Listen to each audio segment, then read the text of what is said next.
Check nyo ito mga papa.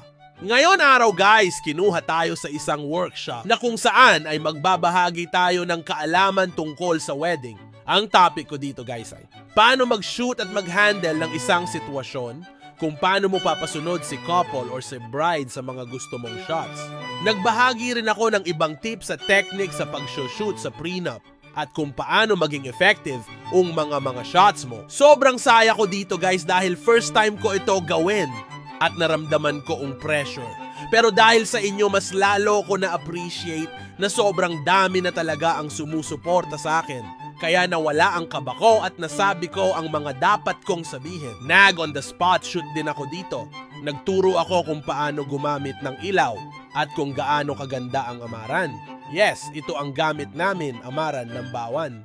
Maraming salamat po sa mga umattend ng workshop. Maraming nag-message regarding dito sa workshop. Guys, mag-set ako ng workshop sa lahat ng mga followers ko. Ay set ko ng bandang August dahil sobrang dami ang nag-message kung kailan ito.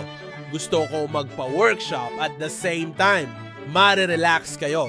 Gusto ko mag 2 days workshop sa isang campsite. Bring your own tent, parang campfire session. Abangan nyo ang susunod na detalye pa share nitong video mga papa para marami ang makaalam ng workshop. Maraming salamat sa suporta mga papa.